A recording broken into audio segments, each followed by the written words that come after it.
Okay guys, biceps. How can you grow them? How can you get the biggest and most defined biceps that you possibly can? Let's talk about it.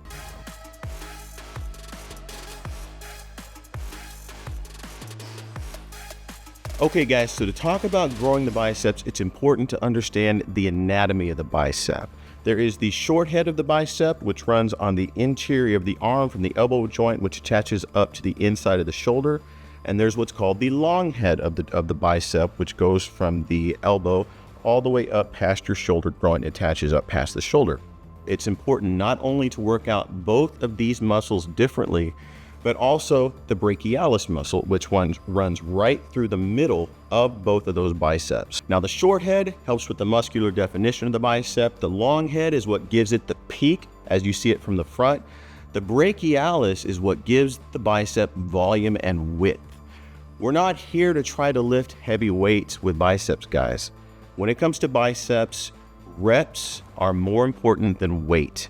We're going for rep ranges of 15 to 20 reps for everything we do with biceps, because the way that the muscle is built, the way that it is designed for high repetition movement to achieve hypertrophy. To attack the short head of the bicep, that's where we start implementing curls. Standard curls, whether it's single dumbbell curl, barbell curls, easy bar curls, or even machine cable curls. It is important that when you start a curl to get a full range of motion, but more importantly than that, to squeeze the bicep at the peak of contraction. As you bring it up, you're going to curl it and twist it to where you come parallel with the body. When you bring it back down, turn the wrist at the bottom to where your wrist is in a neutral position along your leg.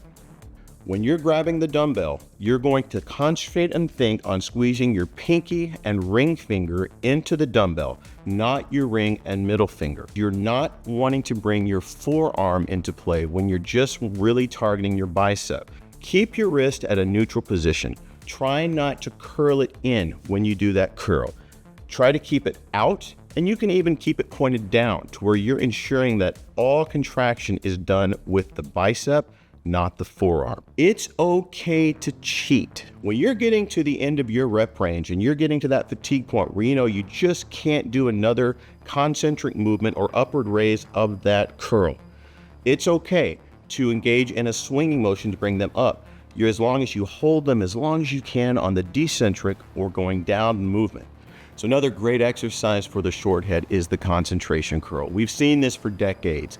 All the old bodybuilders use it. Still a wonderful movement. Bring that elbow down, rest it on your thigh as you're sitting on the bench. Keep your wrist in a neutral position and slowly bring that weight up and squeeze at the very top of that movement while keeping that wrist in a neutral position. Avoid the temptation to curl the wrist. If you get to the point where you're getting fatigued, it is okay to help the weight up with your opposite hand on the concentric movement to the top and let it slowly come back down on its own until you have finished your rep range or cannot do another rep.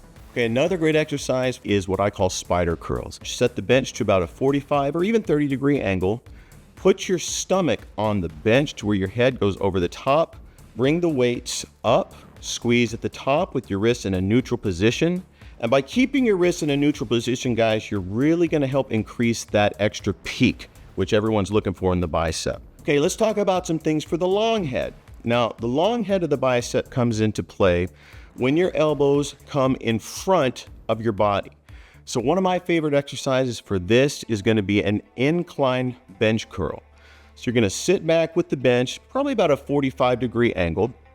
You're going to let the weights rest at the side, bring them up, squeeze at the top, slow on the way back down. Before you lock them out, bring them up again. The key to muscle hypertrophy is time under tension. Do not let your muscles rest. You can do single arms, one at a time, or you can do a double arm movement. If you do a single arm movement, it's okay to help the arm with the opposite hand if you can no longer squeeze that muscle and bring it to the top. Okay, now let's talk about width. How far should your hands be apart whether you're using a barbell, easy bar, or dumbbells. The wider your grip is, the more of the long head you're going to hit. The narrower your grip is, the more of the short head you're going to hit. I never recommend that your hands be less than shoulder width apart. Number one, you can lead to wrist issues or even shoulder issues that can come up later, and it's not very comfortable. All right, guys, let's talk about the brachialis. Number one, hammer curls. With dumbbells, keep your wrists in a neutral position, and you're going to bring them up as you would a standard curl, but because your wrist is not supinated, you're going to target that interior brachialis as opposed to either head of the bicep.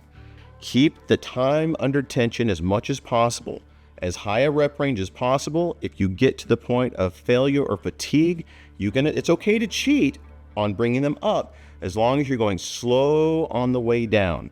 Also, what I like to call are pinwheel curls.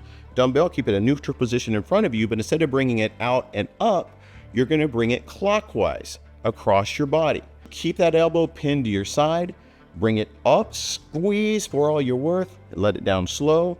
You can do these simultaneously, but I highly recommend that you do one at a time. That way you can assist on bringing it up to help with that concentric movement, but let it come back down on its own. So for at home, the pinwheel curls or the hammer curls with dumbbells, that's going to be your go-to movement. You can also use resistance bands to do it. If you're in the gym, you can also do rope curls for the brachialis. That's where you're going to hold the rope and bring it up in a neutral position as well.